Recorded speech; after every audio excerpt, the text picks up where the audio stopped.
Herzlich willkommen hier in der Musikschule in St. Georgen zu einer Veranstaltung Denkwerkstatt des Nikolaus-Harnoncourt-Zentrums. Heute zu dem Thema der missbrauchte Heimatbegriff. Volk plus Musik ist Volksmusik. Wir reden über Volksmusik.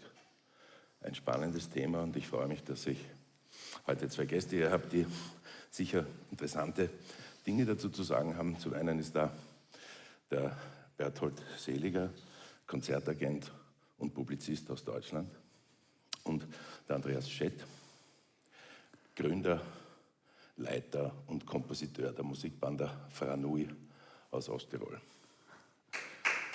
Danke vielmals. Herr Stroll.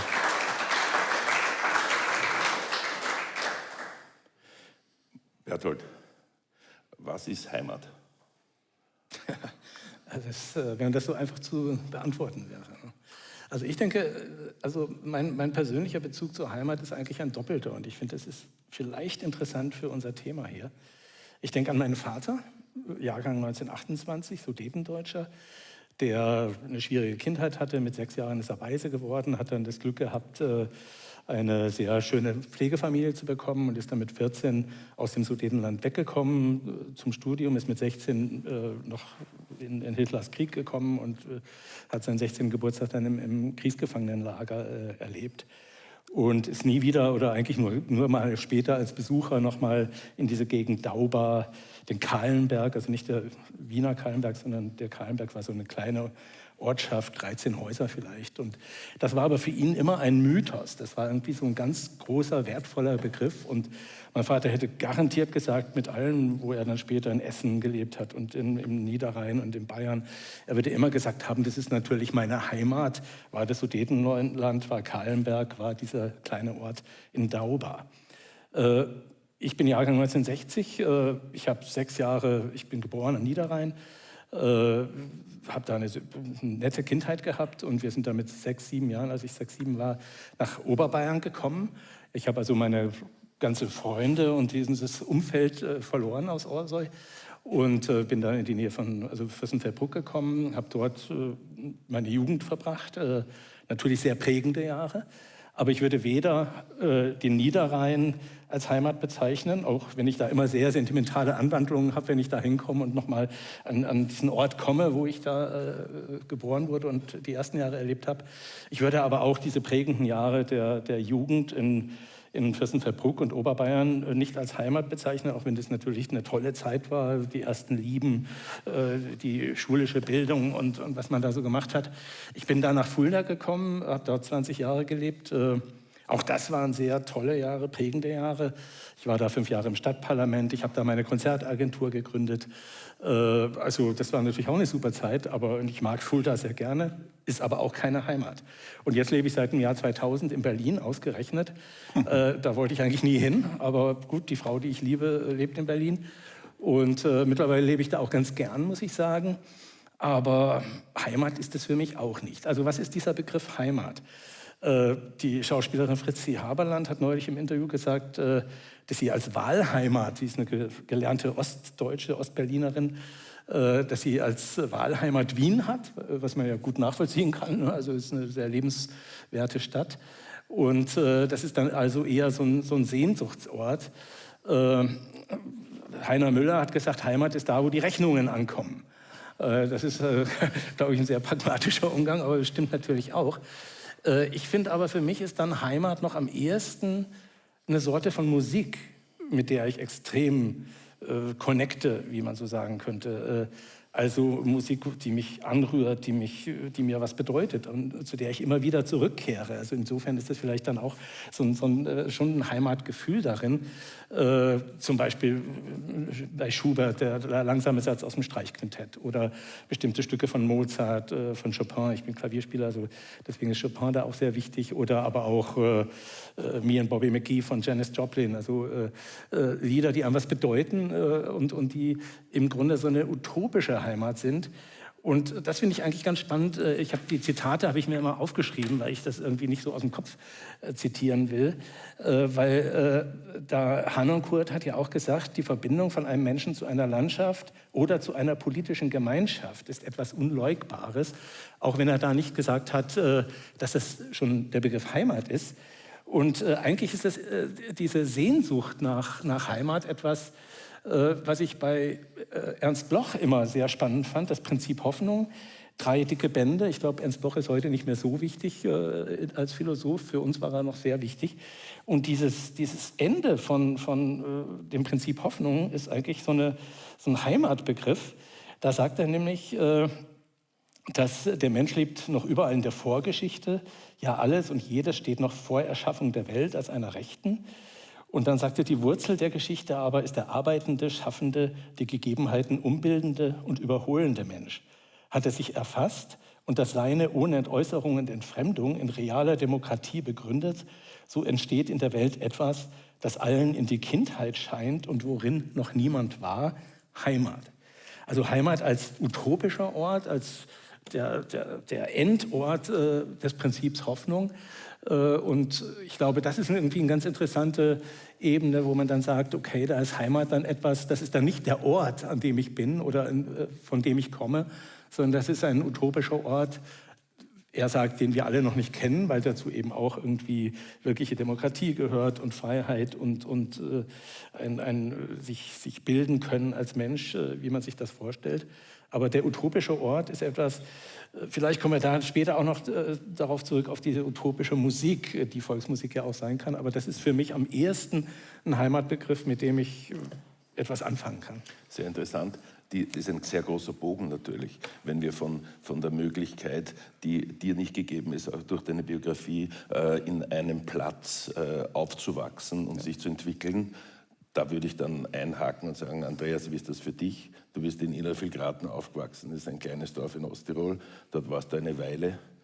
Hast du einen anderen Heimatbegriff, der mehr aus diesem Ausgangspunkt herkommt? Mir ist das gerade eingefallen, wie du redest. Also wir sind ja, ich bin nur bis ich 10 war in Innervillgraten aufgewachsen, dann bin ich ins katholische Privatgymnasium gekommen, weil man aus so entlegenen Dörfern in Tirol nicht ins Gymnasium gehen konnte, sondern man wurde dann von verschiedenen Patern und Vertretern der Kirche ab der 2. Klasse Volksschule aufgesucht und man wurde sozusagen eingesammelt, dass man in das Gymnasium kommt. Also die Franziskaner waren hinter mir her und alle möglichen Orden und am Schluss ist es dann dieses bischöfliche Gymnasium in Schwarz geworden und da sind dann einige von uns, von Franui, ich sage jetzt von meinem Ensemble, waren dort in diesem katholischen Heim. Das war so also so wie man es bei Heinrich Mann liest, also eine geschlossene Anstalt mit Kollektivstrafe und eigentlich nicht zum Aushalten.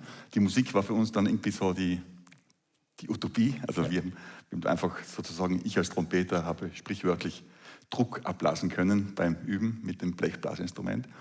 Und dann bin ich wieder zurück mit 18 und dann haben wir dort ein Festival gegründet in diesem kleinen Ort Innervillgraten und haben dort diese Musikbanda Franui gegründet. Das war für uns so die Haus- und Hofkapelle des Festivals. Und dort haben wir natürlich dann nochmal viel genauer kennengelernt, wie das eigentlich alles funktioniert, wenn man dort einen eigenen Kopf unter Beweis stellen will, mit welchem Gegenwind man zu rechnen hat. Und es hat auch damit geendet, dieses Festival nach 5 Jahren, dass die Gegner des Festivals uns ein Haus angezündet haben. Und also, wie man im Dialekt sagt, heiß abgetragen, haben sie das Haus und dann war das zu Ende.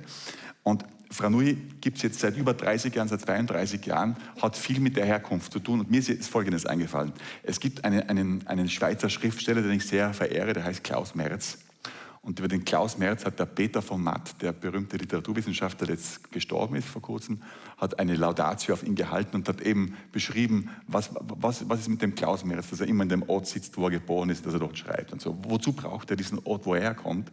Und dann sagt er, wozu braucht er den Ort? Er braucht den Ort überhaupt nicht. Er braucht nur ab und zu einen Quadratmeter von dem Ort, um sich abzustoßen.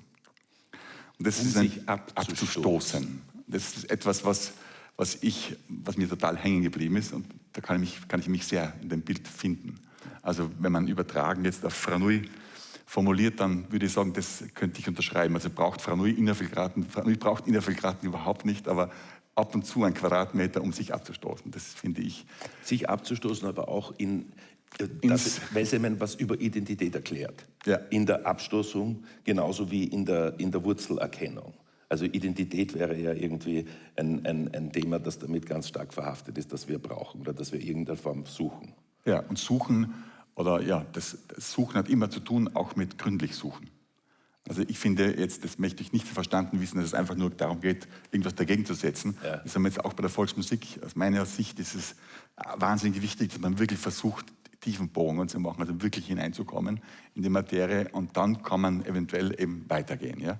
Und Abstoßen ist für mich so was Planetarisches. Also ich meine wirklich raus in das Weltall. Und jetzt Musik.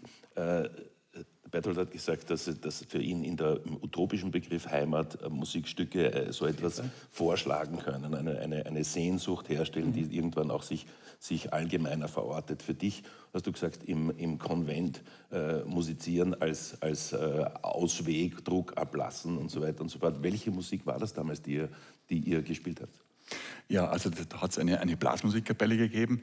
Das war natürlich sehr eng in Wirklichkeit, weil genau dieses Blasmusikwesen in Tirol, in Oberösterreich, das ist ein sehr eng gestecktes Gärtlein, was man dort an Repertoire spielen kann, was gut ist.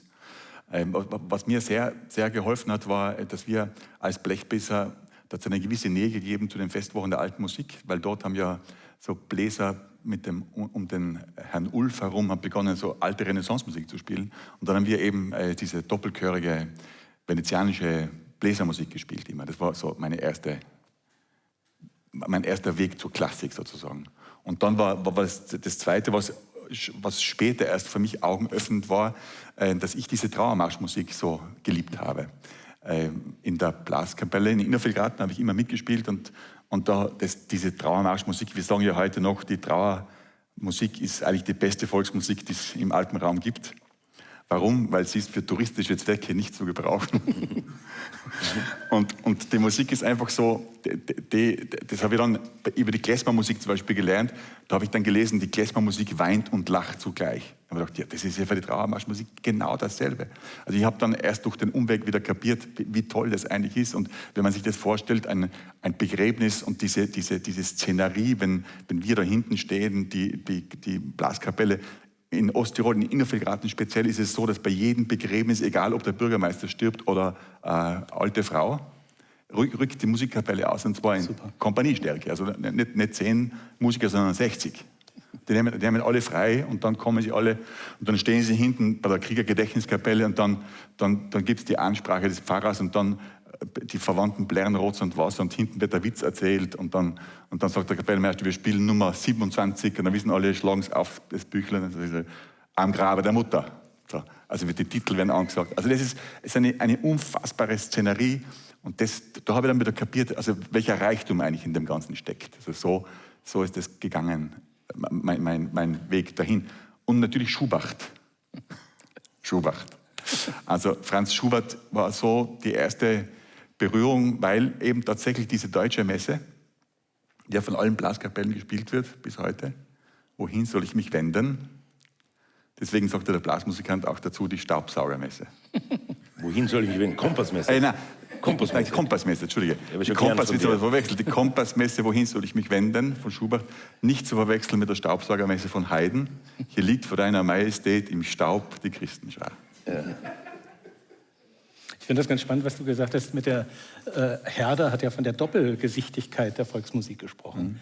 Und zwar, dass da sowohl immer das Heitere drinsteht und das Lustige und das Tanzen und alles, aber dass dann gleichzeitig auch die Traurigkeit zur gleichen Zeit in der Volksmusik drin steht, also die Melancholie oder es gibt dann das Beispiel Wiegenlieder, ne? Also Wiegenlieder aus dem 19. Jahrhundert, wo man sich auch vorstellen kann, dass die sind deswegen häufig so traurig, weil da die jungen Mütter ihren Kindern was vorgesungen haben und die natürlich ihr Tageswerk rekapituliert haben und das war teilweise nicht besonders lustig, sondern ein sehr hartes Tagewerk und Herder spricht von dieser Doppelgesichtigkeit eben, dass beides das gleichzeitig in der Volksmusik drinsteckt. Und das finde ich total spannend bei diesen Trauermusiken oder bei den Blaskapellen oder auch, wenn man an sizilianische Trauermärsche denkt oder auch an Klezmer natürlich. Das ist überall diese Doppelgesichtigkeit. Und ich glaube, das wäre vielleicht ein wichtiger Punkt, den wir festhalten können, was Volksmusik ausmacht. Das ist also nicht der Kitsch und nur wir haben jetzt lustige Tänze und es ist alles super und passt wunderbar ins Fernsehen, sondern da ist eben mehr drin, da steckt Tiefe drin und das ist, glaube ich, ein wichtiger Punkt. Bei mir war es übrigens auch so, ich komme nicht aus einem Bildungsbürgerhaushalt, mein Vater war Schlosser und hat nachts hauptsächlich dann an Raketen gebastelt und dann war so ein Raketenforscher letztendlich, aber hatte eben eine Schlosserei und meine Mutter war Verkäuferin, das heißt, also wir hatten, glaube ich, 4 oder 5 Schallplatten zu Hause. Und davon war, ich glaube, aufgrund meiner Stiefmutter war dann eben Wagner und die Gralserzählung und sowas drin, aber eben auch Heimat deine Sterne von meinem Vater, Bruce Lowe. Und für mich war Gegenwelt tatsächlich das Klavierspielen gegen ein relativ autoritäres Haushalt. Und ich meine, 60er, 70er Jahre, das war ja alles sehr autoritätsbetont. Die Schule, das Familienleben. Und wenn ich da Klavier gespielt habe, dann war das für mich eine Befreiung. Also ich habe da nicht die Wut nur reingehämmert, weil ich habe eben nur Klavier gespielt. Aber es war mir klar, das hat so eine Gegenwelt zu der Erwachsenenwelt sozusagen, die mir sehr viel gegeben hat. Also nicht die Erwachsenenwelt, sondern die Klaviermusik. Also in beiden Situationen, die sehr unterschiedlich sind, etwas Aufbrüchiges, etwas Gegenwältiges, Widerständiges. Wie ist das, Andreas, in Innervillgraten, wo du uns berichtest vom Trauermarsch bei einer Zeremonie an irgendwelchen wichtigen Lebenspunkten, Geburt, Taufe, Hochzeit, Begräbnis, immer verbunden auch mit dem Zeremonienort der Kirche. Ja. Und dann die obligatorische Musik. Das ist eine sehr, sehr alte und sehr, sehr starre Struktur. Na, diese Struktur ist eben überhaupt nicht alt. Also das ist eigentlich das, was dann als nächstes kam. Als nächstes hat man sich natürlich schwer getan, mit dieser komischen Tracht herumzugehen und zu marschieren und so. Das war für uns sehr merkwürdig. Und die Tracht war natürlich auch wahnsinnig alt. Also zumindest in der Kommunikation uns gegenüber, man hat so getan, als ob das alles aus der Jungsteinzeit kommt. Aber tatsächlich haben sich diese Blaskapellen ja erst im 19. Jahrhundert, eher in der zweiten Hälfte meistens, gegründet. Und zum Beispiel vorher, ich hatte dort in Innervillgraten einen Volksschullehrer namens Johannes Treuer. Das war ein Schriftsteller, ein Volkskundler, ein sehr interessanter, ich habe ihn mal so betitelt als Archäologe des dörflichen Lebens, also jemand, der an diesen beiden Orten Inner- und Außervillgraten, er war aus Außervillgraten und war in Innervillgraten Volksschuldirektor 27 Jahre lang und der hat diese beiden Orte so als Versuchsanordnung begriffen und hat da immer versucht, genau drauf zu kommen, wie das eigentlich liegt und hat eben nicht, was in dieser Zeit noch so üblich war, da hat es in der sogenannten Anti-Heimat-Film gegeben, dann die Anti-Heimat-Literatur und so, da war es immer nur gegeben, schwarz oder weiß. Man ist entweder dafür oder dagegen gewesen. Und er hat schon sehr früh formuliert, es geht um die Mittelwerte, es geht um das gründliche Durchsteigen der Materie. Es geht weder ums Verklären noch ums Verdammen und so. Und dieser Treuer hat zum Beispiel herausgefunden, das ist jetzt ein kleines Detail, aber bezeichnend, der hat herausgefunden, bevor es die Blaskapelle gegeben hat, hat es in Innervillgraten, hat er genau im Kirchenverzeichnis nachgesehen, hat es Pauken gegeben und Streicher. Also eine völlig andere Musiktradition gegeben. Die war aber zum Beispiel, glaube ich, ab 1850 einfach ausgelöscht. Also wir sind draufgekommen, dass das alles nicht so alt ist, wie es eigentlich tut. Und das ist eigentlich das, was ich überhaupt als Wichtigstes sagen möchte über die Volksmusik. Die Volksmusik, die wir als Volksmusik und als unsere uralte Tradition sehen, ist nicht so alt in Wirklichkeit. Und das ist eine lustige Anekdote dazu. Wir haben als erstes großes Ding, das wir gemacht haben bei der Ruhr-Triennale, das war unser erstes großes internationales Festival, haben wir ein Singspiel komponiert und haben dort in einer alten Industriehalle in Duisburg das gespielt. Und da haben wir natürlich unglaublich viel Musik geschrieben, ich glaube 3 Stunden Aufführungsdauer. Wir haben komponiert wie die Trotteln und haben das runtergespielt und das war anstrengend und scheiß Perücken und allem geschwitzt. Und dann nachher im Wirtshaus, wenn wir manchmal da zu sitzen kamen, haben wir ein Volkslied gesungen. Und dann haben alle gesagt zu uns, das ist das Beste, was ihr macht. Warum macht ihr das nicht auf der Bühne? So.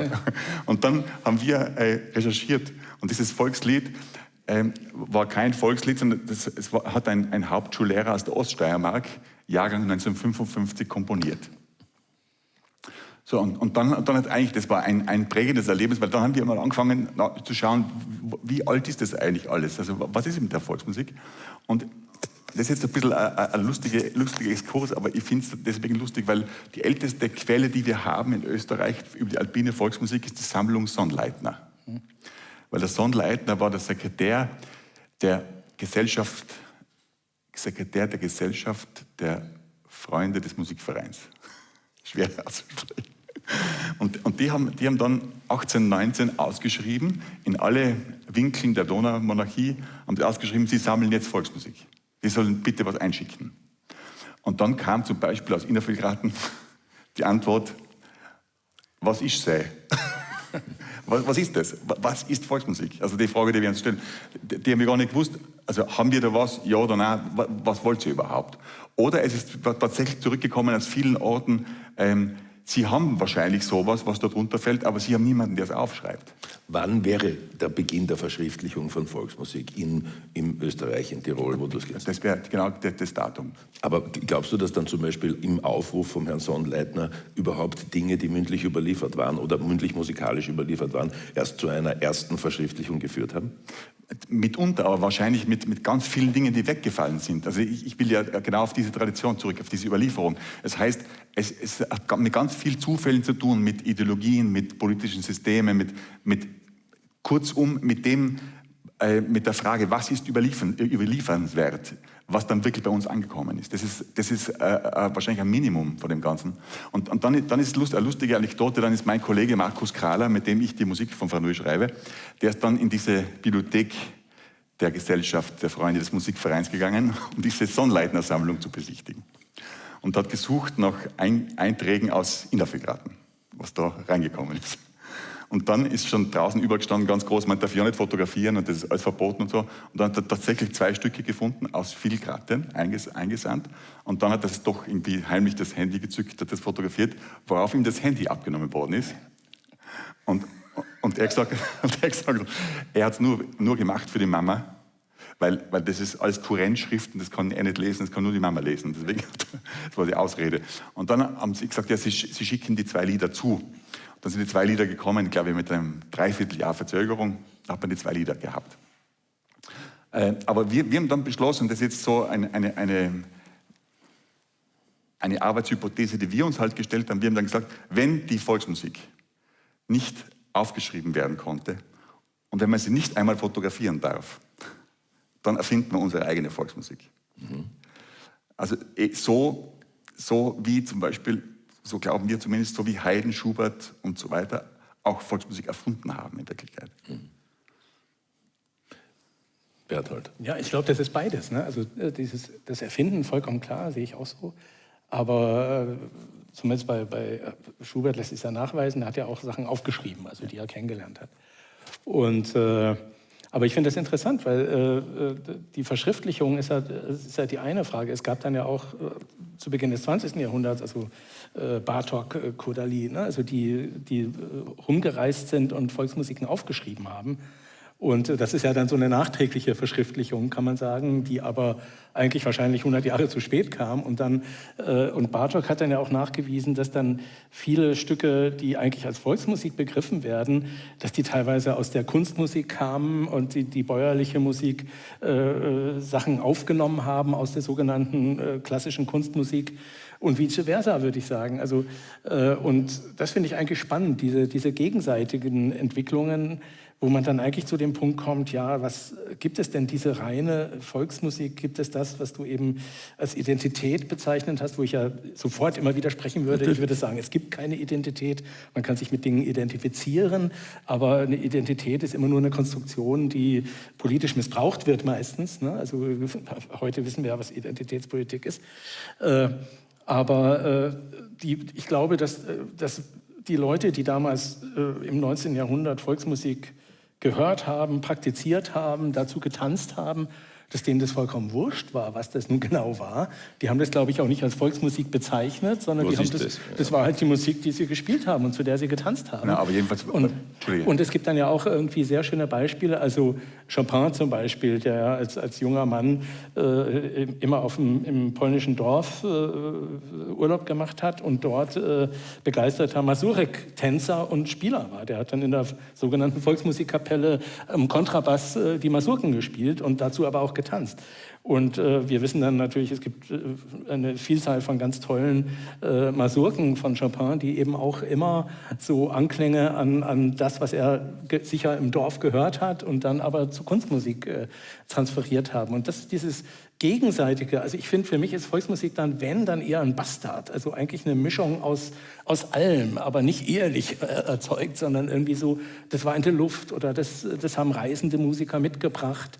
Und auch bei den reisenden Musikern, bei vor allem Zigeunermusiken, ist es ja so, dass die sich, also Bartók schreibt das sehr schön, ich weiß nicht, ob ich das jetzt, das Zitat sofort finde, er beschreibt dann ja eigentlich, dass es gar keine idealisierte Bauernmusik gibt, das hat er 1925 geschrieben, sondern Bauernmusik ist als die Gesamtheit derjenigen Melodien, welche in der Bauernklasse irgendeines Volkes in mehr oder minder großer zeitlicher und räumlicher Ausdehnung als ein spontaner Ausdruck des musikalischen Gefühls fortleben oder irgendwann fortgelegt haben. Also gar nicht eine sozusagen verschriftlichte oder festgelegte Musik, die als Bauernmusik bezeichnet werden kann, sondern eine Musik, die ständig neu beeinflusst wurde von Kunstmusik, von Musikern, die durchgereist sind. Und das finde ich eigentlich spannend, dass man wirklich wegkommt von diesem geschlossenen Volksmusikbegriff, der auch missbraucht werden kann ohne Ende, und hin zu einer Musik, die einfach vor Ort da war und die eben auch was Utopisches hat, wie du dann sagst, da erfinden wir uns unsere eigene Volksmusik. Das ist ja ganz wunderbar. Ja, zum Bartók möchte ich anschließen, weil es ist nämlich interessant. Der Bartók hat ja eben zuerst, also schon beginnend mit Ende des 19. Jahrhunderts, hat er angefangen, Volksmusik aufzunehmen mit Wachswalzen. Ja. Das war die erste Technik, wo man das aufnehmen konnte. Und ist einfach wirklich aufs Feld rausgegangen und hat das aufgenommen. Die gibt es, die Aufnahmen zum Teil, und man kann genau nachvollziehen, wie er diese Schnipsel genommen hat und dann weiterentwickelt hat. Zum Beispiel 44 Duos für 2 Violinen ist voll mit diesem Material, auch das Konzert für Orchester. Es gibt ganz viele Musikbeispiele, wo man das ganz genau überführen kann, von den Feldforschungen bis zur Komposition von Bartók. Und das möchte ich eigentlich dazu sagen. Das Interessante ist, so alte Quellen wie der Bartók mit der ungarischen Volksmusik gibt es in der alpinen Volksmusik gar nicht. Also so alte Aufnahmen haben wir gar keine.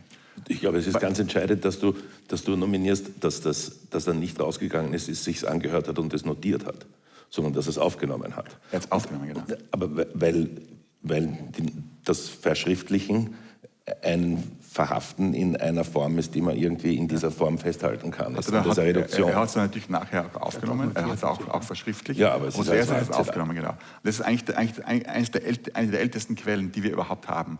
Ich möchte jetzt immer wieder nur zurück zu der Frage, was wissen wir überhaupt über das Ganze? Und ich glaube, wir wissen relativ wenig. Ein anderes sehr berühmtes Beispiel, ich spiele jetzt einmal eines dieser Bartók-Feldforschungen vor, es ist nämlich total interessant. Da gibt es ein kleines Schnipsel, das ist...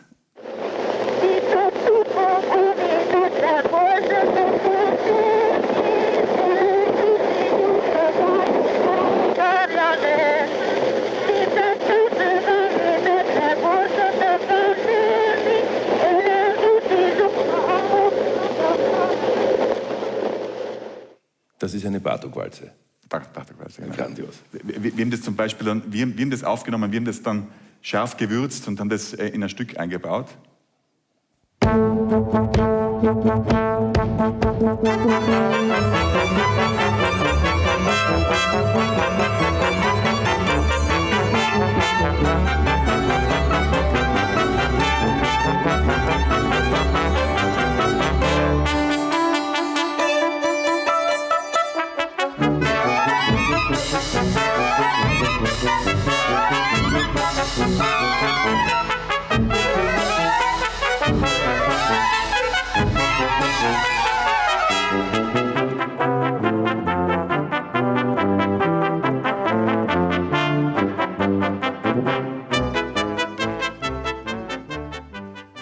Also gibt es sozusagen dann das, was du beschrieben hast vorher, da gibt es dann ausgehend von dem Zitat, von dieser Aufnahme von Bartók eben Begegnung mit 3 völlig anderen Themen, die dann in die Plastete hereinkommen.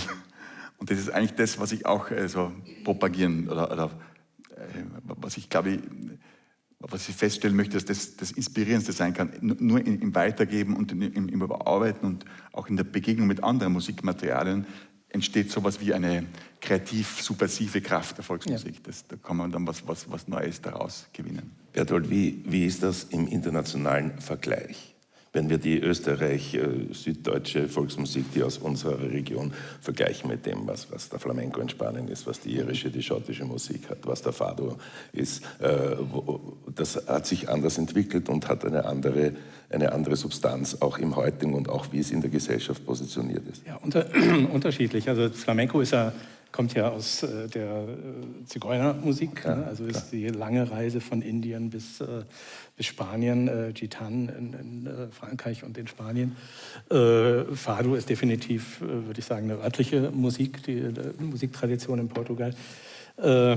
Ich glaube, das Interessante ist ja auch, wenn man sich anschaut, Frankreich. Frankreich war ein wichtiger Punkt für die sogenannte imaginäre Volksmusik, Folklore imaginaire, die, ich würde sagen, in den 60er, 70er Jahren entstanden ist. Eine Bewegung, die gesagt haben, okay, wir kümmern uns um gewisse Traditionen, die wir auch in unserem Land vorfinden. Wir schreiben uns aber eben, genauso wie du es gesagt hast, wir schreiben uns unsere eigene Volksmusik. Und das ist eine imaginäre Musik, die sehr stark auch im Jazz gefußt hat. Ne? Also das sind Leute wie Luis Clavis, wie die wunderbaren Brač, die auch in Österreich ja viel gespielt haben. Und dann aber eben auch richtige Jazzkapellen, die in Österreich Werner Pirchner, könnte man sagen, ne? Also der ja auch, würde ich sagen, eine imaginäre Volksmusik in den Jazz hinüberentwickelt hat. Und also ich glaube, dass es das international immer wieder an bestimmten Orten gibt, dass es eine imaginäre Volksmusik gibt, eine imaginäre Folklore. Aber letztendlich nur dann, würde ich jetzt mal so als These in den Raum stellen, nur dann sich extrem weiterentwickelt, wenn es da auch wirklich Traditionen gibt. Also wenn ich aus Deutschland das betrachte, gibt es eigentlich richtige Volksmusiktraditionen nur im alpenländischen Bereich, was dann eigentlich identisch, also da würde ich ja sagen, Oberbayern und Österreich, und es ist ein Raum und auch eine ähnliche Volksmusik. Und ein bisschen gibt es die im Friesischen, also ganz im Norden, aber im Rest von Deutschland gibt es eigentlich keine Volksmusiktraditionen und da gibt es dann auch keine Gruppen, die damit gearbeitet haben, logischerweise. Also es gibt dann viele Volkslieder, gab in den 70er Jahren eine Bewegung, die Volkslieder gesammelt hat, das waren aber definitiv Lieder, da ging es um die Songs und die gab es parallel, und das ist sehr spannend, die gab es Beginn Mitte der 70er Jahre in der Bundesrepublik und in der DDR. In der Bundesrepublik Zupfgeigenhansel ist so der bekannteste Name.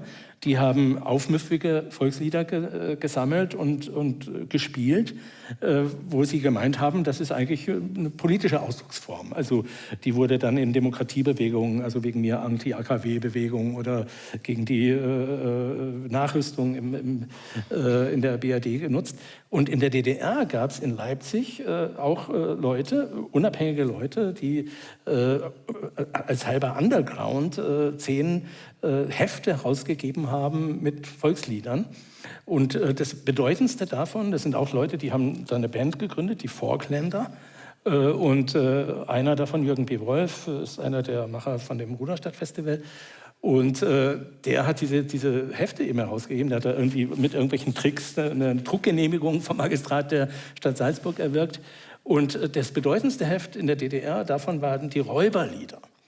Räuberlieder waren dann also Lieder, die im Grunde gegen die Herrschaft gerichtet waren. Also man raubt dann eben was und die Räuber wurden idealisiert.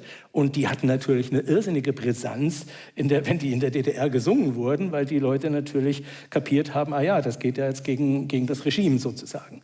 Und also ich fand das immer sehr spannend, dass eigentlich so im freiheitlichen Westen und in der realsozialistischen DDR gleichzeitig so eine Bewegung entstanden ist, die gleichen Lieder, ein bisschen anders dargeboten, aber die gleichen Lieder für jeweils oppositionelle Zwecke verwendet haben, um daraus eben sozusagen eine Message gegen Herrschaft oder gegen Autoritäten herauszubilden. Und ja, also das gibt es auch. Also das waren diese Volksliedersammlungen und das ist natürlich auch, wie soll ich sagen, das ist eine spannende Entwicklung. Im Bayerischen gab es dann natürlich haufenweise in den 70er, 80er Jahren Gruppen, die, also denken wir an die Biermöselblasen. Ich bin mit dem Stoffel Wellier zur Schule gegangen, wir haben da gemeinsam Stammes-Trompetenkonzert und sowas aufgeführt. Also da gab es natürlich dann auch Gruppen, die sich wieder auf diese Volksmusiken berufen haben, die dann aber was Neues daraus gemacht haben. Oder in Österreich Adwenger, die auch so eine Stanzel-Tradition verwendet haben. Brodlan, also da gab es ja zuhauf Gruppen im alpenländischen Raum. Aber das gibt es sonst eigentlich nur da, wo wirklich diese Traditionen auch vorhanden sind. Ich möchte kurz einhaken, weil ich sehr spannend finde, die Idee des Räuberliedes, also eine subversive, politisch motivierte, gegen eine Obrigkeit gerichtete Volksmusik. Gibt es das, so viel du weißt, gibt es das in Tirol? Es gibt sozusagen von solche Sujets gibt es oft nur schriftlich überliefert, also ohne Noten. Also der Text war oft wichtiger in der Überlieferung. Aber ganz grundsätzlich muss man, ich komme jetzt wieder auf das zurück, weil du sagst, auch die Gruppen, die du erwähnt hast, die dann Volkslieder gesammelt haben. Und so. Es ist ja, das Wichtigste ist, dass wir begreifen müssen, dass was gesammelt wurde, immer abhängt davon, wer es gesammelt hat. Ja. Und deswegen ist da ein unglaubliches Ausscheideverfahren. Die Brahms-Volkslieder, die wir beide so gern haben, da hat sich der Brahms ja berufen auf einen Liedsammler namens Wilhelm von Tsukalmaglio. Und der Tsukalmaglio hat zum Beispiel geschrieben, Kein schöner Land, den Text hat er geschrieben. Er wurde überhaupt überführt, dass er viele von diesen Volksliedern selber gedichtet hat. Dass er sie nicht gesammelt hat, sondern er hat sie erfunden. Dem Brahms untergejubelt. Für die Historisierung. Und dann ist ja klar, der Brahms hat ja dann veröffentlicht 49 deutsche Volkslieder. Warum 49? Also was ist alles weggefallen? Ja, ja. Was ist ausgeschieden worden? Es gibt ja Erzählungen darüber, dass der Brahms ja auch im Wiener Bordell sich Lieder vorsingen hat lassen von den Prostituierten aus dem Osten und so. Und das ist natürlich nicht in die 49 ewigen deutschen Volkslieder aufgenommen worden. Also das sind ja alles total interessante Fragen. Ein anderes Beispiel, das mir immer dabei unterkommt, ist, es hat in Südtirol ja die Sammlung Quellmalz gegeben. Neben der Sonnleitner-Sammlung ist das die zweite große Volksmusiksammlung aus dem Alpenraum. Und es ist aber so zugegangen, dass die Faschisten in Italien, in Südtirol in den 20er Jahren allen Musikkapellen die Instrumente weggenommen haben. Und allen Chören die Noten weggenommen haben, weil sie wollten diese Zusammenrottung stoppen, dass die Kultur nicht mehr ausüben können und sich da irgendwie gegen das italienische faschistische System verbrüdern. Und dann nach der Option, der sogenannten Option, wo die Südtiroler ja wählen konnten, ob sie heim ins Reich optieren oder ob sie da bleiben in Südtirol. Und dann ist ihnen angedroht worden, sie werden dann wahrscheinlich nicht hier bleiben können, sondern sie kommen nach Sizilien oder vielleicht nach Nordafrika. Dann, wo die Option dann klar war, dass das jetzt stattfindet, dann wurde ein nationalsozialistischer Volksmusikforscher namens Alfred Quellmalz mit einem Team losgeschickt in die hintersten Täler Südtirols, um diese Musik zu dokumentieren, weil wenn die dann im Lebensraum Ost irgendwo in Galizien oder irgendwo dann hin verpflanzt werden, dann sollte das ganze Jahr dokumentiert sein.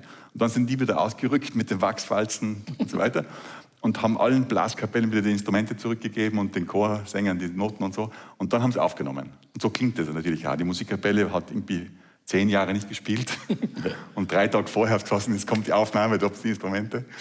Und das ist dann halt aufgenommen worden. Und auch dort natürlich ein unglaublicher Filter. Was ist jetzt unter der Idee, das ist die Kultur Südtirols, die dann im Osten funktionieren sollte? Was fällt da drunter? Also das muss man irgendwie, glaube ich, bei der Volksmusik, wenn man über das anfängt nachzudenken, immer ganz stark mitbedenken. Mir ist heute eben in der Früh eingefallen, ich habe von diesen Gesprächen von Nikolaus Harnoncourt, wo er in Amsterdam vor Studenten redet. Da erzählt er dann, dass er als junger Cellist dann nach dem Krieg, dass er geglaubt hat, er geht jetzt da rein ins Geschäft, dann kauft er sich Noten und dann ist das Bach und dann spielt er das so. Und dann sagt er, das war natürlich überhaupt nicht so. Wir dürfen niemandem irgendwas glauben. Und das ist auch schon in der klassischen Überlieferung genau so. Das hat ja der Hannah Kur ganz genauso erfahren. Und in der Volksmusik tun wir so, als ob das irgendwie alles eben seit der Jungsteinzeit existiert und das ist Gott gegeben. Und man muss da viele Suchbewegungen, glaube ich, unternehmen. Wer ist da dagegen? Wer ist dagegen? Ja, dass man es aufbricht, dass man sagt, das ist sehr wurscht, was da geschrieben ist, machen wir Musik. Also wir sitzen an den Toren zum Salzkammergut. Dort gibt es sehr viele Menschen, die genau wissen, wie es gehört. Wie es gehört, ja. Die, was wissen, wie es gehört, die sind dagegen. Das sind die Noten lesen können. Die Noten lesen können, die das wie das Evangelium betrachten. Das ist in der Blasmusik auch in Wirklichkeit so. Also gibt es schon sehr viele Menschen, die sehr großes Beharrungsvermögen darauf investieren, dass das so ist und das gehört so gemacht. Warum?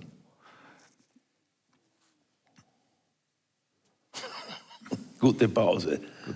Gute Frage. Naja, aber warum ist, glaube ich, schon eine ganz wichtige Frage. Weil wenn wir das Warum nicht klären, dann wird es nicht so ganz einfach sein, den nächsten Schritt zu schaffen. Also ich glaube, es ist definitiv eine Ideologiefrage. Ne? Also natürlich ist es, wir leben ja heute in einer Zeit, wo Heimat und Volkslieder und Volksmusik auch missbraucht werden. Also es gibt, schaut euch an, was in den USA mit Trump passiert, schaut euch an, was hier die extremen Rechten machen und wollen. Und da ist natürlich das Beharrungsvermögen, das muss alles so gemacht werden, wie es schon immer war.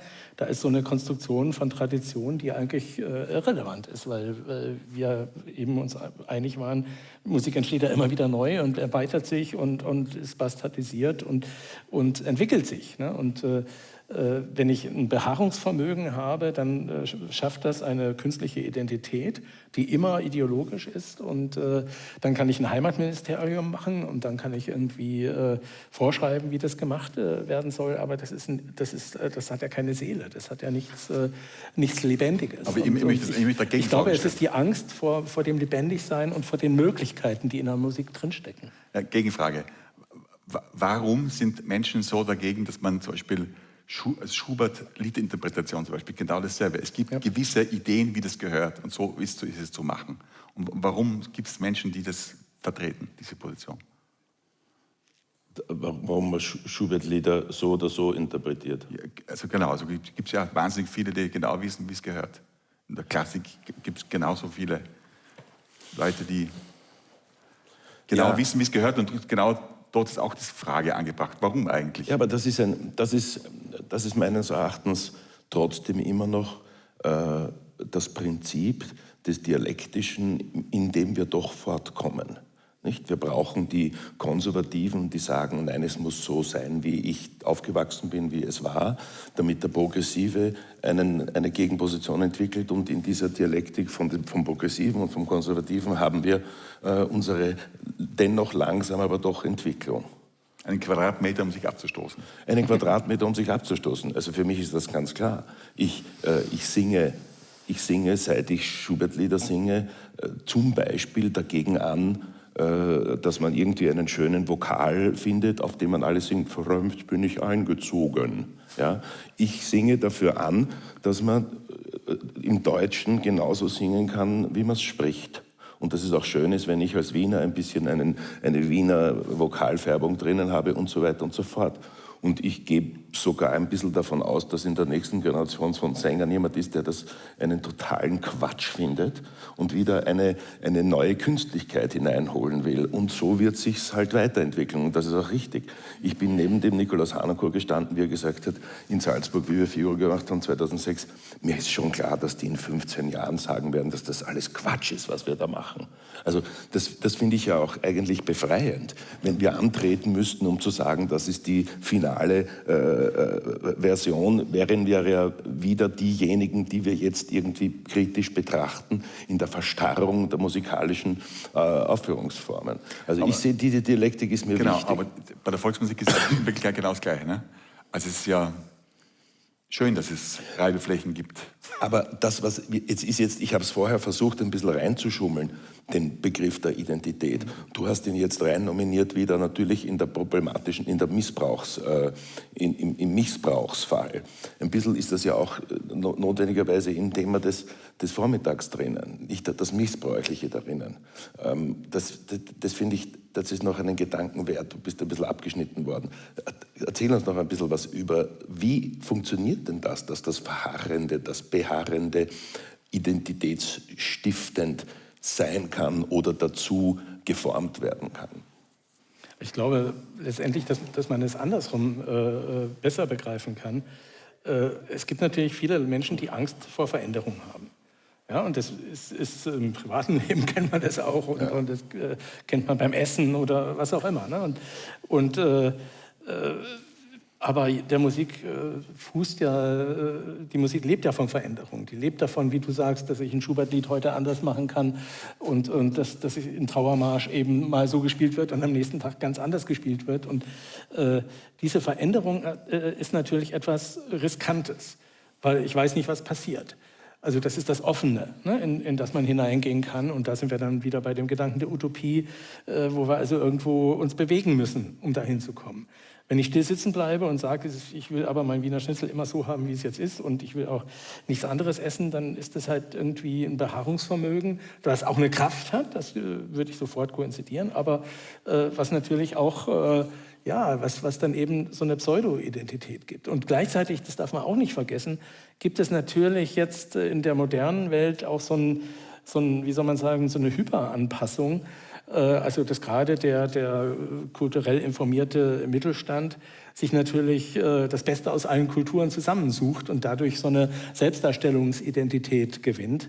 Reckwitz hat dazu ganz interessant geschrieben. Also ich esse jetzt heute mal irgendwas Tolles aus Indonesien und am nächsten Tag, weil ich ja so weltoffen bin, aus Korea und ich höre irgendwie die Musik aus Spanien oder auch was Westafrikanisches und am nächsten Tag eben ein Schubert-Lied und da wird dann so eine geschmäcklerische Mittelschichtskreativität kreiert, die ich auch problematisch finde. Also mir geht es wirklich nicht darum, diese Identität zu geißeln oder zu sagen, das Konservative ist schlecht, sondern mir geht es darum, dass wir Lust gewinnen an Veränderungen, an den Möglichkeiten, die Veränderungen haben, dass wir Spaß daran gewinnen, den Mut zu haben, in eine Utopie reinzugehen und dass wir im Grunde alles, was nur eine Identität hat, die aus Beharrungsvermögen besteht, dass wir das hinter uns lassen.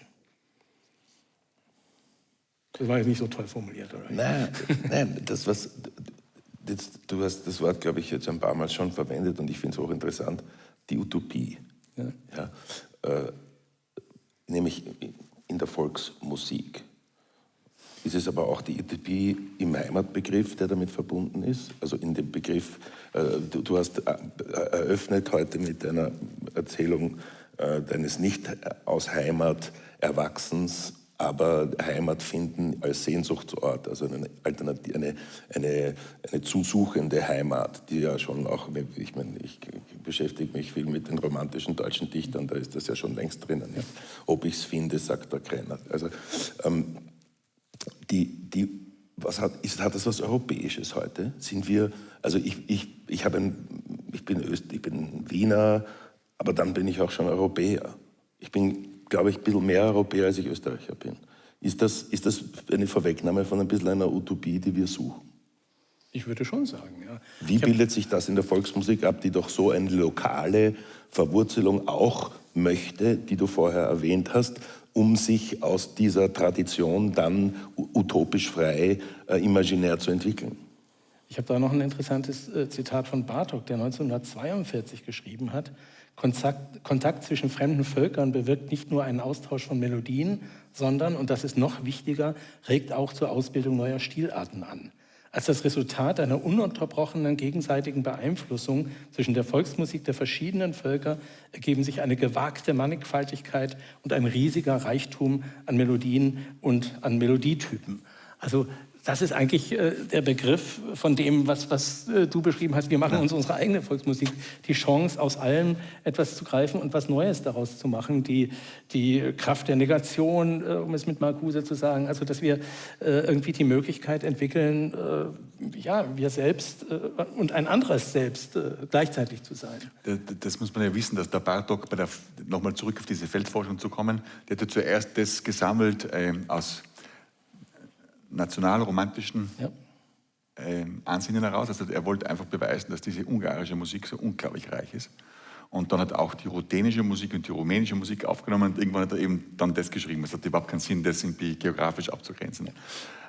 Aber wenn du sagst, diese Utopie der Volksmusik, ich meine, ich möchte nochmal auf das zurückkommen. Ich glaube, es ist enorm entscheidend, diese Gründlichkeit, mit der das passiert. Also ich glaube auch, dass dieser Lifestyle, der zusammengezogen wird, das hat ja in Österreich oder im deutschsprachigen Raum, hat es ja ungefähr 50 Jahre lang keine Möglichkeit gegeben, dass man Volksmusik wieder in die E-Musik integriert. Das war einfach weg. Also niemand hat da irgendwelche volksmusikalischen Elemente in der Komposition verwendet. Und erst dann ungefähr in den späten 80er, frühen 90er Jahren haben dann irgendwelche Musiker, das war die sogenannte erste Welle der neuen Volksmusik, Volksmusik mit X und so, und da sind wir auch dazu gezählt worden dann bald, die haben dann Volksmusik wieder aufgenommen. Und das war dann parallel mit den Zillertaler Schürzenjägern ist dann so entwickelt worden, der Kleidungsstil mit halb Lederhose, halb Tracht, halb T-Shirt, Turnschuhe und so weiter. Das hat sich ja auch gewisserweise durchgesetzt. Und das sind ja interessante Sachen passiert. Gleichzeitig war das mitunter so wahnsinnig oberflächlich. Ja. Also wo man sich das angehört hat und sich gedacht hat, Freunde, so geht es nicht. Man kann nicht einfach nur einen Landler nehmen aus dem Salzkammergut und das Schlagzeug dazu nehmen. So geht es nicht aus. Genau. Und jetzt, wenn man diese Utopie, die Bartók auch beschreibt, jetzt wirklich ernst nimmt von musikalischen Ausdruck, dann wollen wir halt zum Beispiel, ist unser Anspruch, dass wir versuchen wollen, das irgendwie wirklich so zu verstehen, das Material, dass man es so schön verlöten kann. dass die Dinge, die aufeinander kommen, dass es auf die Übergänge drauf ankommt, dass es nicht einfach nur hingeklatscht ist, dass man wirklich merkt, dass gearbeitet worden, wie diese musikalischen Welten sich begegnen. Und dann kann sowas entstehen, bestenfalls. Also ich glaube, das ist ein unglaublich spannendes Spielfeld, dieses Material, mit dem man da umgehen kann. Und ich wollte eigentlich das Wort reden dafür, dass man eben das als Chance sieht, als Idee, wie man mit dem Material weiterspielen kann. Also wir weiterspielen ist sowieso das Franui-Motto schlechthin, weil wir ja sowohl mit musikalischen Versatzstücken als auch mit Liedern aus der Klassik zum Beispiel, mit Materialien einfach weiterspielen. Und das ist ein Begriff, den wir oft schon diskutiert haben, auch in unserer gemeinsamen Arbeit. Und da hast du irgendwann einmal den Begriff Freiheitsgrad hineingebracht. Das ist einfach etwas, was nur durch gründliche, langjährige Beschäftigung passieren kann, dass man dann sich einen Freiheitsgrad erarbeitet, wo man einfach weiß, so kann man damit umgehen. Das funktioniert so. Ja, ist ein wichtiger, steiniger Weg. Toller Begriff, ich habe ihn schon wieder vergessen in dem Kontext. Aber also welchen Freiheitsgrad hat man sich erarbeitet? Ja, aber nämlich nicht nur jetzt in einem Musikstil oder als Interpret, sondern als Künstler an sich. Ja. Den Freiheitsgrad, den der Helge Schneider sich erarbeitet hat, über 30 Jahre seine Kunst machen, ist einzigartig. Ja. Und ich würde sagen, er ist ein unfassbar wichtiger Anteil von deutscher Kulturgeschichte, ja, als Dokument von Freiheitsgrad und dass das geht. Und lustigerweise, das wollte ich eigentlich noch dazu sagen, es springt ein bisschen, aber lustigerweise, wenn man zum Beispiel eben sich ein Schubert-Stück anhört, viele Schubert-Instrumentalwerke, dann kommt ständig Volksmusik vor. Und die haben das natürlich, die haben das kennen. Also die haben das nicht einfach nur schnell reingeschustert. Es war natürlich ist unglaublich elaboriert, wie die Volksmusik da rein. Das war ganz selbstverständlich, überhaupt kein Problem. Muss ich schnell reinzitieren, Nikolaus Harnoncourt, Franz Schubert hat immer im Wiener Dialekt komponiert. Genau das, was du sagst, das ist sicher richtig. Ich glaube, der Freiheitsgrad spielt auch bei den ZuhörerInnen eine große Rolle. Also welchen Freiheitsgrad haben sich ZuhörerInnen erarbeitet, um eine neue Musik zu hören und auch Wege mit den Musikern zu gehen. Also das ist ja nicht nur das, was auf der Bühne passiert, sondern das ist auch das, was davor passiert, setzt auch einen Freiheitsgrad voraus. Und im Idealfall gibt es da eine gegenseitige Kompetenz und ein gegenseitiges, man erreicht vielleicht einen neuen Raum und eine neue Zeit. Ich will noch was fragen an euch beide, ist, das Beharren. Ja? Wir haben das Beharren jetzt ein bisschen angeschaut unter einem eher dem Aspekt der Angst, der Entwicklung, Angst vor Entwicklung, vor Aufbruch. Gibt es nicht auch ein Beharren aus Liebe? Auf jeden Fall, ja. Gar keine Frage. Weil das spielt schon eine starke Rolle. Nicht, also auch wenn du mich fragst, die Schubert-Liedmenschen, die sagen, die lieben das halt so, wie es der Dieskau gemacht hat. Die lieben das ganz einfach, wie der Karajan das gemacht hat und so weiter und so fort. Und das ist ja etwas zu lieben und so damit verbunden zu sein, auch in seiner Sehnsucht, wie es denn klingen soll, das darf ja nichts Böses sein. Also da brauchen wir irgendwie eine andere Umgangsform, aus dem liebenden Beharren rauszukommen, dass es nicht ein kontroversieller dialektischer Prozess ist, sondern eigentlich einer, den alle Beteiligten als etwas Fruchtbares anerkennen, weil es denn ja ganz klar so ist, dass auch das, was der konservativ Liebende liebt, irgendwann sich entwickelt hat zu dem, was es ist. Ganz klar. Und das ist ja schön, wenn es sowas gibt. Schwierig ist es ja nur, es gibt ja auch den Begriff der Volksmusikpflege. Und da sagt das Wort schon alles. Ne? Man sieht schon den Siechenden vor sich und man weiß, irgendwann stirbt er und er bedarf keiner Pflege mehr, dann ist es vorbei. Aber und dort gibt es halt dann schon Menschen immer wieder, warum ist immer noch die interessante Frage, aber die stellen halt Echtheitszertifikate aus. Die sagen halt, das ist gut, so gehört das und so gehört das nicht. Und das ist etwas, was wir jetzt da vielleicht alle in dem Raum gar nicht so kennen, aber es ist tatsächlich noch sehr weit verbreitet. Also dieses Ausstellen von, also wo es nur die Frage geht, ist das Original, gehört das so, war das immer schon so? Und da ist eben, behaupte ich, eben nicht die Liebe des Ganzen im Vordergrund. Weil die Liebe des Ganzen bedeutet ja, wir formulieren es so, dass wir ein Material, das wir bearbeiten, müssen wir gern haben, aber irgendwann kann es uns auch gern haben. Ja. Also im doppelten Sinn. Ja, das Schubert-Lied habe ich total gern, aber irgendwann kann man den ganzen Schubert gern haben. So. Ja. Und das ist der Freiheitsgrad, der da drinnen steckt natürlich. Hat das auch was mit der Struktur zu tun, wie die Volksmusik bei uns unterrichtet wird? Also wie die Musikschulen in der Schule dozieren, so geht Volksmusik? Da bin ich zu wenig drinnen, aber ich weiß nicht, wie stark wirklich der Unterricht passiert. Ich habe den Verdacht, dass es auch dort sehr rudimentär und oberflächlich vermittelt wird. Auch wieder so, das ist ein altes Volkslied. Die meisten Kärntner Lieder zum Beispiel, die wir alle kennen, ist schon Still um den See. Und das ist ein wunderbarer Lied. Also ist alles irgendwie 1974 komponiert. Also, und das wird halt nicht, da wird halt gesagt, schaut, das ist, jetzt singen wir ein altes Volkslied. Und dann stellen sich alle zusammen und singen ein altes Volkslied. Und das ist ja nichts dagegen zu sagen, das ist eine super Schöpfung von dem Komponisten. Ja, ich muss jetzt leider eine Frage stellen, wo ich mir nicht sicher war, ob sie zentral sein soll oder ob man sie überhaupt weglassen soll. Aber ich stelle sie jetzt einmal an euch beide. Sie liegt nicht allzu weit bei dem Thema. Die Frage ist, was ist Volksmusik? Wir haben manchmal da schelmisch geantwortet, wir machen Volksmusik, das ist die Musik eines Volkes, die aus 10 Menschen besteht. Das aus 10 Menschen besteht. Also Volksmusik ist in meiner Definition idealerweise eine Eigensprachlichkeit. Also Eigen- oder Muttersprachlichkeit? Eigensprachlichkeit. Eigensprachlichkeit in Text und in musikalischer Sprache. Also das kommt natürlich von irgendwoher, klar, von der Mutter zum Beispiel oder von der Beschäftigung, aber schön ist, wenn man daraus eine eigene Sprache entwickelt. Also die Entwicklung einer eigenen Sprache, ja. Nichts mit der Herkunftseigensprachlichkeit zu tun haben. Das steckt beides drinnen aus meiner Sicht. Was ist eine steirische Countryband? Ist das Volksmusik oder Quatsch? Es ist eine steirische Band, die versucht, Popularmusik zu machen. Das ist ein kulturindustrielles Produkt, würde ich sagen. Bitte versuch du uns was ist Volksmusik? Ja, ich fand das sehr schön, wie du das gesagt hast, Andreas. Dafür. Aber es ist eine Utopie. Er formuliert eine Utopie, nicht ein Volk von 10 Leuten. Ich bin ein Fan von Utopien. Ja, das haben wir schon gemerkt.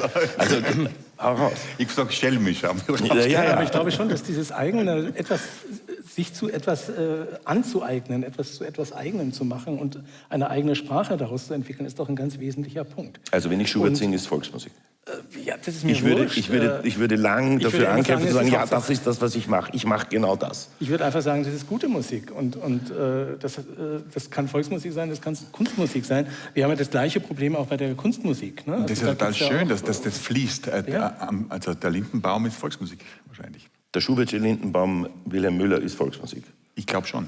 Weil er Volksmusik geworden ist, weil es einen Popularitätsgrad in der Bevölkerung erreicht hat, dass es in den Gassen gepfiffen wurde. So könnte man sagen. Also, und das ist ja schön, dass die Grenzen zu schwimmen. Das berühmteste Stück vom Schubert ist wahrscheinlich eben die schon erwähnte Deutsche Messe. Weil da hat so viele Chöre sind gegründet worden im 19. Jahrhundert in Deutschland und alle haben das gesungen. Wobei der Lindenbaum ja auch seit den 1820, glaube ich, 1825 das erste Mal in Volksliedsammlungen aufgetaucht ist. Ja.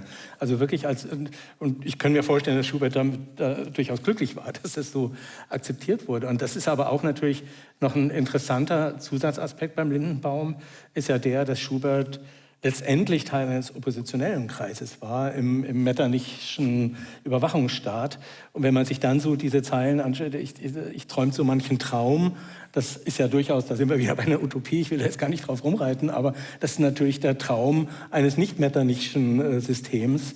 Und dann wird ihm ja auch kalt in einer Zeile und er spürt die Kälte der Gesellschaft. Also das hat ja durchaus, das ist ja nicht nur eine Idylle, sondern da geht es ja um mehr. Und das ist, glaube ich, etwas, was wir in großer Musik immer finden können, dass da mehr drin ist als nur das, was gesagt wird und dass wir etwas Weiteres uns daraus erschließen können. Und das wäre vielleicht auch etwas, was zu der Eigensprachlichkeit dazu kommt, dass wir sagen, okay, das ist Musik, die eine Metaebene hat, die etwas Besonderes, die uns glücklich machen kann. Also das muss nicht immer jetzt irgendwie eine konkrete politische Utopie sein. Da gibt es ja ganz viel Kraft, die in dieser Eigensprachlichkeit drinsteckt.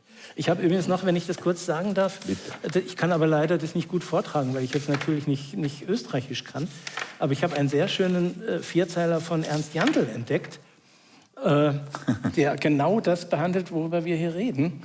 Ich versuche das jetzt mal im Dialekt, das hat im Dialekt auch geschrieben. Gell? Also ich als Hochdeutsch sprechender Mensch habe da meine Probleme. Ich hab da in mir so eine Art Dialekt. Den habe ich nicht von der Mutter gekriegt, habe ich ihn gerade erst entdeckt. Und das finde ich, glaube ich, eigentlich so ganz schön. Also es ist eben nicht die Tradition der Mutter, die ihm diesen Dialekt gibt, sondern der kommt aus ihm selber. In dem Moment hat er den gerade entdeckt und vielleicht hat er gerade afrikanische Musik gehört und hat diesen Dialekt in sich entdeckt oder hat Thomas Mann gelesen wegen mir. Also das wissen wir ja nicht. Aber ich finde diese Doppelbödigkeit, dass der Dialekt in einem, dass der nicht von der Mutter kommen kann aber auch von der Mutter kommen, aber eigentlich kommt es darauf an, dass er ihn in sich selbst entdeckt. Das finde ich eigentlich ein sehr schönes Bild für Volksmusik. Das heißt, da spielt dann die Idee des Dialektes eine zentrale Rolle. Und ich meine jetzt nicht tirolerisch, kärntnerisch oder irgendwas, sondern der Dialekt, so wie in der Harnoncourt mit. Ja, sicher. Auf Wienerisch komponiert. Ja, auf Wienerisch komponiert. Aber zur Frage nochmal, wenn man es ganz technisch betrachtet, was ist Volksmusik? Da müsste man sagen, vielleicht also das, was zu einem gewissen Zeitpunkt in einer gewissen Region die Leute, die dafür sich berufen fühlen, an gemeinsamen Musikgut sammeln, aufzeichnen, hinschreiben. Wieso sammeln? Spielen. Ich würde nicht sammeln sagen, ich würde spielen. Nein, ich würde sagen sammeln, das ist Volksmusik. Also spielen, also ich meine jetzt einfach, spielen tut man ja sowieso die ganze Zeit, das ist das Schöne daran. Aber Volksmusik entsteht ja erst dann, wenn man sagt, das ist Volksmusik. Und das wird jetzt aufgeschrieben. Also ich nehme jetzt den Schubert, das ist vom Schubach, das habe ich gar nicht gewusst, das ist einfach ein Volkslied, das hat schon der Tata gesungen und so. Also es wird einfach aufgeschrieben, das ist jetzt Volksmusik, das ist der Kanon. Und deswegen nochmal, aber wenn ich es jetzt schon 5-mal gesagt habe, deswegen ist so wichtig, dass diese Quellenarbeit passiert, dass da halt einfach genau geschaut wird, was ist das ganz genau. Sagen, würden die Spanier Flamenco als Volksmusik bezeichnen? Haben die überhaupt also Musica Popular ist ja ein Popularvolk, ist viel näher auch am Populär. Genau, ich weiß nicht, ob Sie es als Volksmusik bezeichnen. Nicht, ob es den Begriff überhaupt gibt, weil das, was du ansprichst. Aber das, was du nominierst, ist eine Musealisierung. Also die Kanonisierung, die Verschriftlichung brauchen wir dazu, oder die Verwalzung. Ja, also die Verwachswalzung bis hin zur Verschriftlichung ist die Musealisierung oder Kanonisierung der Volksmusik. Und damit würdest du sagen, ist es Volksmusik und davor ist es was anderes. Könnte man so sagen, ja. Ja, das heißt, die Vitalität von anderen, was wir als Volksmusiken vielleicht verstehen wollten, würde überhaupt die Vitalität dadurch erst erlangen, dass es nicht kanonisiert wird. Also das ist ja hochinteressant. Irgendwo steckt da drinnen, dass in der Definition oder in der Herstellung von dem, was Volksmusik die eigentliche Ermordung bereits beinhaltet ist. Die Ermordung. Selbsttötung. Schöner Titel, die Ermordung der Volksmusik. Ja. Ist es so? Ja. Ja, also Ich glaube, das ist so. wir verschriftlichen, wir kanonisieren etwas, wir fassen es zusammen und in dem Moment, wo es verschriftlicht wird, ist es rigide, nicht mehr beweglich, eigentlich Zumindest nur ist noch... die Gefahr ist groß, dass das passiert. Dass es eben mit der Kanonisierung dann einfach eben sich nicht mehr bewegen kann. Ja, ich sage dir, lustigerweise gilt das für alle Musik. Gilt für für alle Klassik Musik, ganz deswegen genauso. Ich denke vorher, wie du auch erzählst vom Chopin, der Liszt zum Beispiel. Der Liszt war einer der ganz großen Klaviervirtuosen seiner Zeit. Wir sind ziemlich sicher, dass sich der Hundling hingesetzt hat und improvisiert hat, ganz wild, weil er es halt können hat. Dann sitzt er dort und spielt ein Stück 30 Minuten mit 1 Million Noten und alle sind völlig fassungslos und dann noch dazu auswendig. Ja? Deswegen müssen bis heute alle Klaviervirtuosen auswendig spielen, weil der Liszt gesagt hat, ich kann das. Dabei hat er es improvisiert. Und dann ist er hingegangen und hat es irgendwie hinterher aufgeschrieben, vielleicht noch etwas komplizierter, damit er noch einen größeren Strahlenschein um sich kreieren kann. Damit es niemand so einfach nachspielen kann. Ja, aber und ab dem Moment, wo der Liszt etwas, was er herimprovisiert hat und am nächsten Abend in einem anderen Schlosssalon hätte er es anders gemacht, muss die Klavierspielerwelt der nächsten Jahrhunderte dieses Stück auf Punkt und Beistrich und die punktierte Sechzehntel genau abliefern. Genau, und die Ermordung. In der Volksmusik gibt es ähnliche Beispiele. Also zum Beispiel für mich war wahnsinnig frappierend, wie ich zum ersten Mal gehört habe, so ein alter Rest von Volksmusik, das gibt es nicht wirklich überliefert. Da hat der Hans Haidt und die Galinde Haidt, das waren so, also der Hans Haidt war so Schriftsteller, Galinde Haidt war Volksmusikforscherin, eine der ersten in Österreich, und die haben halt so Almschreie aufgenommen zum Beispiel. Was haben Sie? Almschreie. Almschreie. Der Almschrei ist eigentlich eine improvisatorische Form, die es gibt unter Sängern. Da muss man immer nur von der Bruststimme die Kopfstimme wechseln, das ist wichtig. Das ist die erste Vorgabe. Die zweite Vorgabe ist, es endet auf der Silbe Oim. Alm. Oim. Oim. Und die haben einfach eine alte Sängerin, die, keine Ahnung, 82 war, haben sie aufgenommen, aber erst 1978. Aber das ist halt so ein Rest, der herüberweht. Und das ist Improvisation. Also die fängt halt irgendwie an und macht immer unglaubliche harmonische Rückungen, also nichts mehr mit Dur-Moll-Tonalität, das ist unfassbar, das gibt es ja gar nicht. Und am Schluss so, und das zum Beispiel, wie ich das gehört habe, hat mir das ausgehängt. Ich habe mir gedacht, genau das interessiert mich, diese Volksmusik möchte ich eigentlich hören. Das gibt es auch alles, weil das war natürlich gedacht, steht zumindest dort im Booklet, das war gedacht zur Kommunikation über weite Strecken. Okay. Das war so, dass man sich gegenseitig das wirklich zugerufen hat. Und so.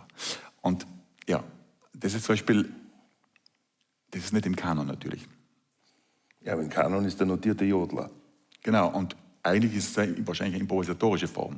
Das heißt, es war viel mehr Individualität in dem Ganzen drinnen, als wir heute zum Beispiel mitbekommen. Könntest du mit deiner Banda oder mit deiner Truppe, die du zusammenfasst, über längere Strecken, unter Anführungszeichen, Volksmusik improvisieren? Könntet ihr euch auch machen, wir tun jetzt irgendwie und dann spitzt dahin? Man müsste über die Modelle machen wir zum Teil schon, aber man müsste mal da genauer in die Tiefe gehen. Weil das Problem ist ja, dass das eben, wenn man diese alten Volksmusikforschungen, also Volksmusikarchive, wie zum Beispiel die Sonnleitner-Sammlung, anzapft, dann sind die meisten Stücke ja 2 glatt, 2 verkehrt. Es ist so ein einfaches Strickmuster. Also, und wie improvisiert man da? Ich meine, das geht halt nicht. Weil wenn du quasi immer die Tonik über der Dominante spielst, ja, das ist auch interessant, aber nicht lang. Blues hat auch keine hochkomplexe Struktur. Nein. Ja, also die Strukturen mögen ja simpel sein und trotzdem sind es in den Entwicklungen der Formen immer noch improvisatorische Werke. Aber das ist ja genau das, was wir jetzt da die ganze Zeit sagen, wofür wir uns da die Stimme erheben. Man müsste eben weiterspielen mit dem Ganzen. Das ist genau das, also das wäre eine interessante weitere Variante. Improvisieren über ein Teil der Utopie, den wir nominieren könnten, wäre, dass wir in den Musikschulen, dass es ein Fach gäbe, das da heißt volksmusikalische Improvisation. Genau. Und dann würden wir gleichzeitig mit dem, was Musealisierung kann und bewahren, Aufführungspraxis und so weiter ist, würdest du mitentwickeln die Chance, dass auf Basis von dem, was die tiefe Verwurzelung hat, was die ernsthafte Beschau der Tradition und was das Material ist, hat und die Weiterentwicklung in das Individuelle nehmen und damit vielleicht eine Vitalisierung. Das wäre eine wunderbare Sache. Es gibt Beispiele dafür. Eben Werner Birchner hast du genannt. Ja. Der Werner Birchner hat ja im Grunde aus der Volksmusik Welt und Harmonie heraus einfach das wirklich so stark erweitert, dass man immer noch verstanden hat, woher es kommt, aber es war eine völlig andere Welt. Und das war ja auch ein Jazzmusiker, der hat improvisiert natürlich und hat es halt irgendwann aufgeschrieben. Aber Improvisation ist wahrscheinlich, war ursprünglich schon ein starkes Element in der Volksmusik und sollte wahrscheinlich eben, finde ich, ganz richtig als Ergebnis dieser vormittäglichen Stunde, das sollte unterrichtet werden. Und in der Unterrichtung wieder ermordet. Genau, sofort. Ich meine, die wunderbarste Musik, die ich von einer meiner Lieblingsbands, mit denen ich je zusammengearbeitet habe, nämlich Bratsch, diese französische Gruppe, ich weiß nicht, ob Sie die kennen, und die haben immer tolle Konzerte gespielt, das muss man wirklich sagen, das war irgendwie... Man hat gedacht, sehr viel improvisiert, aber letztendlich war das schon sehr genau aufgeschrieben und erprobt. Und die haben aber gerne hinterher noch irgendwie lange sind die am Wirtshaustisch gesessen und haben getrunken und einer hat auch ein bisschen Dope geraucht. Und wenn es gut lief, wurden dann so um 1 Uhr, 2 Uhr nachts wurden die Instrumente noch mal rausgeholt und dann wurde improvisiert. Und das wurde leider nie mitgeschnitten, und das ist vielleicht auch gut so, aber das waren eigentlich die wunderbarsten Momente, weil da haben die wirklich endlos Balkan, der eine hat eine italienische Wurzel, der andere hat jüdische Musik sehr, sehr studiert und die haben dann ewig da noch mal 1, 2 Stunden aufgespielt und man ist da fassungslos da gesessen und hat gedacht, das ist jetzt irgendwie ein purer Traum. Also ich glaube wirklich so diese Kunst der Improvisation und das überhaupt, ich weiß nicht, ob man es lernen kann. Also ich kann nur vom Blatt spielen. Ich bin da total verklemmt, wenn ich da irgendwie was improvisieren soll am Klavier. War halt irgendwie auch eine Ausbildung, die das nicht vorgesehen hat letztendlich. Ne? Aber und wo eigentlich sogar gutes vom Blattspiel, das war ein Kriterium, ne? Weil man dann eben gut Kammermusik machen konnte. Also ich glaube, diese Kunst der Improvisation zu lehren und gleichzeitig, ohne sie zu ermorden, die Freiheiten, weil ich meine, man muss ja auch immer was können, bevor man Freiheiten ausleben kann. Also ich glaube, das wäre natürlich schon eine wichtige Forderung, nicht nur in der Volksmusik, by the way. Absolut. Ich kann mich erinnern, vor vielen Jahren war in Salzburg bei den Festspielen mit dem Concentos. Erster Trompeter Andi Lackner, Harry Walser, Vorarlberger, zweiter Trompeter. Es waren gleichzeitig die Wiener Philharmoniker und der Bayerische Rundfunk da. Und dann hat der Andi Lackner zu mir gesagt, heute am Abend gehen wir bradeln. Ich habe gesagt, was ist das? Keine Ahnung.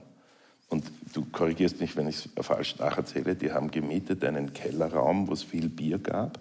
Jeder hat sein Mundstück seines Instrumentes mitgebracht. Dann haben sie sich getroffen, all die Blechbläser von den 3 Orchestern, die fast alle, ganz wurscht, ob das der Bayerische Rundfunk, die Philharmoniker oder Concentos aus dem österreichischen oder dem süddeutschen Alpenraum waren, viele Oberösterreicher und Tiroler. Und dann sind die Instrumente im Kreis herumgegeben worden, die haben das Mundstück draufgesteckt und aus so kleinen Büchern wurden dann einfach, ich kann es nicht anders sagen, Volksmusik, Volksblasmusik hergefetzt. Über Stunden und Hektoliter Bier. Ja? Und das war ein unglaubliches Erlebnis. Das hatte einen ungeheuren, die haben die Noten gespielt. Die haben das alles gekannt. Das sind lauter Spitzenmusiker, das ist kein Problem für die, das zu lesen. Aber es hatte in sich, in der Gesamtdynamik des Eventes, den Freiheitsgrad, den wir meinen vielleicht. Es gibt mittlerweile sogar ein eigenes Festival, die nur das machen, 3 Tage lang. Nur Bradl. Woodstock der Blasmusik. Ja. Sehr interessant. Da kommen 100.000 Menschen zusammen und die spielen alle die ganze Zeit mit den Marschbirchen und trinken nicht nur hektoliterweise Bier und Tanks voll Bier. Es ist da wären wir bei einer nächsten Frage, was spielt in der Volksmusik, die da irgend sowas konsumierend in die Freiheit aufzubrechen mit auch der Musik? Hat das nicht Ich auch würde eine sagen, es schadet Volksmusik? wahrscheinlich nicht. Ne? Aber ob man es nun braucht... Nein, ich weiß rede überhaupt nicht ne? vom Brauchen, Ja, klar. sondern da reden wir von, wo es herkommt und wo es... Das gehört auf jeden Fall schon zusammen, ja, glaube ich. Gehört schon zusammen, ne? Ja. Wobei andererseits, wenn man mit afrikanischen Gruppen spielt, also ich habe zum Beispiel mit Youssou N'Dour gearbeitet und seiner Etoile Super Kaioua de Dakar. Und ich habe ihn irgendwann dann in Dakar erlebt und er hat da seinen eigenen Club, so wie das Berghain vielleicht in Berlin oder so kann man sich das vorstellen, nur ganz anders natürlich. Und wenn die da spielen, dann beginnt es um 11 Uhr und hört um 6 Uhr morgens auf. Und die Band spielt durch. Das heißt nicht, dass Youssou N'Dour die ganze Zeit singt, aber der kommt da rein und wieder raus und dann spielen Teile von dieser Band. Und es ist einfach so ein rauschhaftes Ding, was eben 7 Stunden lang geht.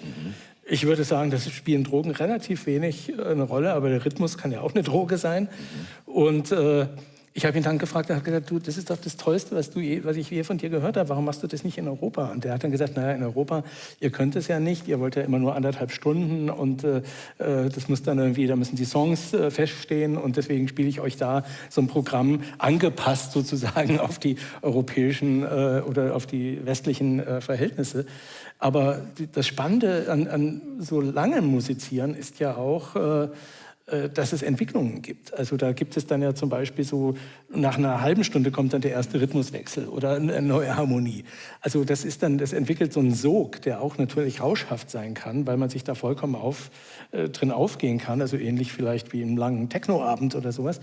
Das finde ich aber eben auch irgendwie eine spannende Sache. Das muss nicht notwendigerweise mit Drogen zu tun haben, aber eben einfach die Entwicklung und sich Zeit lassen und natürlich irrsinniges Können von allen beteiligten Musikern, die natürlich alles Profis sind und seit Jahrzehnten in diesen afrikanischen Bands spielen und in ihrer Herkunft und alles diese Tradition auch haben. Aber das ist natürlich auch ein schönes Beispiel für wieder Improvisation und wie wertvoll das ist, dass man sich einfach Zeit lässt und zusammensitzt und musiziert. Und das mit Open End im Idealfall.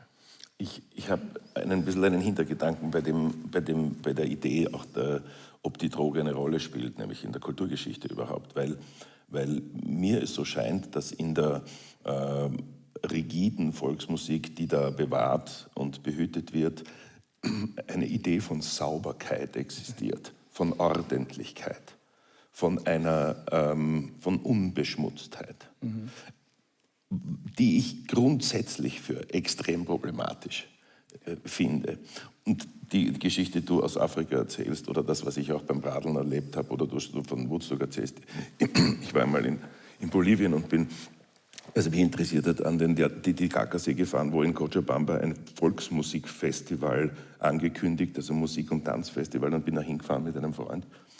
Und da sind am Fußballplatz aufgestellt gewesen alle Musikbandas, die es um den ganzen See gibt, also auch inklusive Peru, und Tanzgruppen. Und dann war ein Kanonenschuss und dann haben die zusammen am Fußballplatz angefangen, eine Melodie zu spielen. Die hatte ungefähr 12 Takte. Ja. Und dazu haben die TänzerInnen ganz simple Choreografie gemacht. Und da sind wir gestanden und gesagt, interessant, dann sind die losmarschiert durch diesen Ort. Und es waren immer nur diese 12 Takte. Und wir waren fassungslos. Da haben wir gesagt, bitte, das kann es doch nicht jetzt sein. Was wir nicht wussten, ist, dass die es 24 Stunden gemacht haben und nach 16 Stunden umgefallen sind wie die Fliegen. Ja? Und dann sind nur noch irgendwelche, also es hat eine Theatralik in sich entwickelt, und deswegen erzähle ich das, auch eine Schmutzigkeit. Die sind im Dreck gelegen mit ihren Trompeten, weil sie nach 16 Stunden umgefallen sind. Ja. Und das war aber ein zentrales Element auch dieses ganzen Events. Ist die scheinbare Ordnung und Sauberkeit der alpenländischen Volksmusiktradition, ich weiß nicht, wie ich es formulieren soll, ist das woher kommt das? Ist das eine Erfindung? Das hat mit den Überlieferern zu tun natürlich. Also ist das auch... Das sind oft Lehrer gewesen. Ja. Auch sind viele, die heute Volksmusik machen, Lehrerkinder.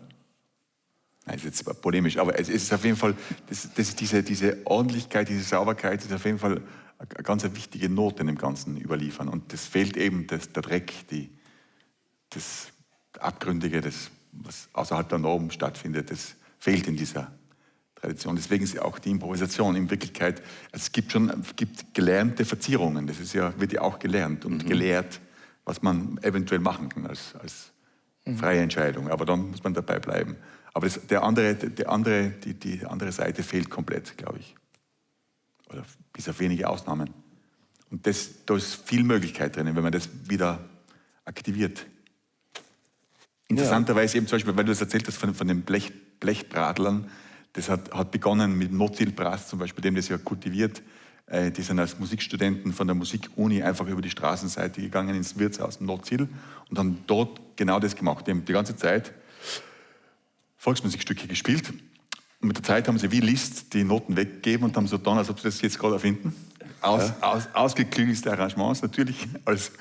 Aber und die haben halt einen Nerv getroffen. Plötzlich hat das eben genau, das hat dazu geführt, es gibt heute, ich weiß nicht, wie viele solche Blechbläserensembles, die genau das kopieren und nachmachen. Und die treffen sich dann alle beim Woodstock der Blasmusik und da entsteht so eine andere Bewegung. Die haben das genau getroffen. Was bis dahin eigentlich undenkbar war, dass die Blasmusik da sowas macht. Wie immer man das dann einschätzt. Also du hast gesagt, das Abgründige, ich habe es genannt, das auch Schmutzige. Das heißt ja nicht, dass das allen fehlt oder dass es eine Sehnsucht, die für alle ist, aber für zumindest uns ist es vielleicht eine. Und wenn ich hinschaue, ich war auf vielen Flamenco-Konzerten in Spanien und einige Male in Schottland in irgendwelchen Konzerten, da kann ich es spüren, sehen und es ist mir ganz klar, das ist ein interessanter Ansatz für die Idee der Utopie, also eine Befreiung aus dem Korsett der scheinbaren Verharrungsordnung in der Aufbruch in wie nennen wir es, in etwas Neues, Wildes. Es ist was Wildes, also wieder verwildert im Sinne von der Kultivierung. Vielleicht auch im Sinne von, man geht dahin, wo das Volk ist. Also selbst die Fado-Leute gehen ja in die Kneipen. Also die bedeutendsten Fado-SängerInnen in Portugal kann man am besten in ihren Stammkneipen erleben. Ja.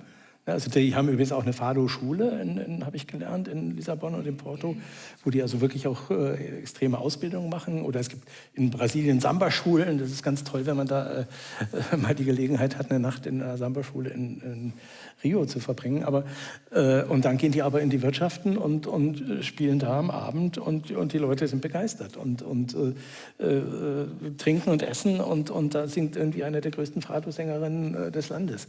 Also ich glaube, auch dahin zu gehen, wo das Leben spielt, ist auch was Wichtiges. Also raus aus dem sauberen, akademischen, wie du sagst, lehrerhaften Zusammenhängen und die Wildheit kennenzulernen, die eigentlich im schmutzigen Leben oder in einem spannenden Leben, also im Strumpfenband der Tante und daneben stattfindet. Ne? Und das wäre auf jeden Fall, zum Beispiel im deutschsprachigen Raum, wäre das schon angezeigt. Das ist ein dringendes pädagogisches Anliegen, weil in Wirklichkeit eben der Bruch ist so groß wie nirgends sonst, glaube ich. Durch den Nationalsozialismus, durch die Instrumentalisierung der Volksmusik ist einfach nach 1945 wirklich ein großer Schnitt passiert. Weil alles, was irgendwie, man merkt es ja auch in der Avantgarde-Musik, alles, was nach Melodie klingt, war verböhnt und alles, was Rhythmus hatte, war verböhnt. Die Musik, ganz viele Musik, die nach 1945 geschrieben wurde, hat einen Puls von 60. Also man kaum merkt, wo der Puls überhaupt ist. Und natürlich keine Melodiegestalt. Und das ist schon in gewisser Weise eine Befreiung, die da passiert ist. Aber man müsste jetzt eine gewisse Selbstverständlichkeit und Unverkrampftheit wieder reinbringen, glaube ich. In das Anschließen an diese Musik, die halt hier immer schon gespielt wurde, wobei sie eben nur schlecht dokumentiert ist in Wirklichkeit. Wie ist das beim Zeltfest? Beim Zeltfest haben wir auf der Bühne eine Volksmusik, die relativ rigide ist in Notation und wie sie musiziert wird. Und unten haben wir das Wilde. Oder ist das... Das Zeltfest, das ist eigentlich dann, das hat ja immer in Österreich Verständnis, den Menschen ja die Unterscheidung gegeben zwischen Volksmusik und volkstümlicher Musik. Und die Zeltfestmusik ist volkstümliche Musik. Per Definition. Per Definition. Ja, so war das immer. In Deutschland zum Beispiel, in Deutschland ist es so passiert, ganz oft, wenn wir Interviews gegeben haben, je weiter im Norden, desto häufiger, haben sie machen ja volkstümliche Musik. Moment, wir machen überhaupt keine volkstümliche Musik. Per Definition heißt das, dass das halt irgendwie sich anlehnt an das, was Volksmusik ist, aber halt dann schon einmal mit dem Trachtenverschnitt ganz anders agiert. Die haben ja begonnen, Kastelruther Spatzen, die Zillertaler Schürzenjäger waren die ersten eigentlich, die eben diesen Mix hergestellt haben von Tradition und was Neuem. Da ist die Schlagermusik mit der Volksmusik verheiratet worden im Grunde. Volkstümliche Schlager-Rockmusik sogar. Ja, und das ist aber auch eine Bewegung, die stark geworden ist. Also vieles von dem, was heute unter neuer Volksmusik agiert, ist in Wirklichkeit sowas. Also stark mit allen möglichen also Popmusikphänomenen verheiratet. Und du findest, es müsste, ich meine, wir sind uns, hoffe ich, einig, dass es alles sein darf. Sicher. Ja, und auch sein soll. Und deine Kritik daran wäre aber nur, die hast du vorher nominiert, es reicht nicht, wenn man einen Salzburger Landler nimmt und ein Schlagzeug dazu, das müsste besser gemacht werden. Ja. Und was ist das besser, von dem an das du denkst? Ja, da kommt man dann natürlich in Teufelsküche, weil... Selbstverständlich. Ja, weil was ist besser, was ist gut? Mein Anspruch ist immer, dass es eine gewisse Komplexität hat und trotzdem breitenwirksam sein kann. Das ist mein Ideal. Also Komplexität heißt, es gibt unterschiedliche Lesetiefen zum Beispiel. Man kann es nur so schnell hören, denkt sich, geil. Und dann, wenn man reingeht, merkt man, wie gut es gemacht ist, was da alles dahinter ist. Also es war ja in der Klassik war es einmal so, Jupiter-Symphonie zum Beispiel ist komplex, gut gemacht, man kann es im Vorbeigehen hören. Also das ist vielleicht ein Kriterium dafür, was das bedeutet. Und jetzt, weil volkstümliche Musik, das ist ja auch eine Definition, die schon alt ist. Also es gibt jetzt so viele Formen, wo das alles verschmilzt, das ist ganz schwer zu sagen, das ist Volksmusik, das ist neue Volksmusik, das ist Volksmusik mit X, das ist volkstümliche Musik, da tut man sich wahrscheinlich schwer. Aber wichtig sind eigentlich diese, ja, kann es nur wiederholen, diese Anforderungen, wie das gemacht ist. Mich interessiert eben, wenn es mehrere Leseebenen gibt. Und trotzdem, ich denke auch, die Komplexität und die Tiefe ist ein wichtiges Kriterium, aber für alle Sorten von Musik. Ja, also das ist auch klar. Aber ich glaube, wir müssen da auch ganz kurz den Begriff Kulturindustrie hier reinschmeißen. Natürlich ist das eine Frage der Kulturindustrie, der Vermarktung. Also das, was du beschrieben hast als diese Simplifizierung, ich habe irgendwie eine volksliedhafte Melodie und packe ein Schlagzeug dazu und mache da irgendwie ein Schlagerrockstück dazu. Das hat seine Berechtigung, weil es den Leuten gefällt, ist dann halt so, aber das hat ja nichts mit Tiefe zu tun, das hat nichts mit Komplexität zu tun. Und man muss sich die Hochnäsigkeit dem gegenüber auch verbieten, das ist auch klar. Ne? Also wir wollen jetzt nicht hier irgendwie sowas sagen, wir wollen hier aber im luftleeren Raum immer das Ideal herstellen, aber trotzdem ist natürlich das, also ich würde immer sagen, als Konzertagent habe ich das immer argumentiert, mich interessiert Musik, die die Chance hat zu bleiben. Also die vielleicht auch in 20 oder 30 oder 50 Jahren noch gehört wird oder rezipiert wird, weil darin eine Qualität besteht. Also da sind wir bei der Jupiter-Symphonie oder bei solchen Sachen. Deswegen haben mich eigentlich immer die Bands nicht interessiert, die einen schnellen kommerziellen Erfolg hatten, weil das doch relativ häufig eine banale Geschichte war. Es gibt dann die Gegenbeispiele, also Beatles wegen mir oder wegen mir auch ABBA oder so, aber letztendlich kommt es doch immer auf Tiefe und auf wie viele Möglichkeiten habe ich, so ein Stück zu erleben? Kann ich dazu tanzen? Kann ich es singen? Kann ich es nebenher hören? Kann ich mich da intensiv mit beschäftigen? Kann ich irgendwann die Basslinie entdecken und sagen, wow, da passiert da noch was ganz anderes? Oder da ist ein raffinierter Rhythmuswechsel drin. Das muss aber nicht sein, dass ich das erkenne. Aber also Alban Berg hat das, glaube ich, mal sehr schön geschrieben, anlässlich der Wojciech-Komposition, wo er dann ja irgendwie bei so einem Walzer dann entdeckt hat, dass er da alle 3 Figuren da reflektiert und deren Melodien und Rhythmen da reinarbeitet arbeitet und eine wirklich hochkomplexe Komposition erstellt hat. Und er hat gesagt, das ist aber vollkommen wurscht, dass die Leute das hören. Das muss nicht sein. Aber ich muss es so komponiert haben. Das war mein Anspruch. Aber anhören kann man es eben als ganz normalen Walzer in diesem Wortcheck. Und also ich glaube, diese Doppelbödigkeit ist eigentlich das Spannende an Musik. Und das ist nicht nur bei der Volksmusik, sondern das ist immer so. Andreas. Jetzt lassen wir es. Ja, Genug geredet. Naja, es ist ganz interessant. Ich merke es auch über 1,5 Stunden dieses Gesprächs. Es ist immer, man kann es nicht einschränken. Man kann die Volksmusik nicht isoliert als Volksmusik betrachten, anschauen und besprechen, weil sie immer im Gesamtspektrum der Musik stattfindet. Und eigentlich überall dort, wo wir in den verschiedensten Gedanken dazu erleben, dass die Grenzen verschwimmen, wird es wertvoll und wird es auch nachhaltig. Also vielleicht ein viel zu großes Thema, weil das eigentlich heißt, Musik und Volk ist so ein Versuch, es irgendwo hin in eine Torteneck zu verpacken. Ein gescheiterter Versuch, aber vielleicht nicht langweilig. Irgendwann quatschen wir weiter. Ich danke euch ganz herzlich fürs Kommen und Ihnen auch bis zur nächsten Denkwerkstatt. Alles Gute. Danke. Super. Ja. Also. Sehr gerne. Danke.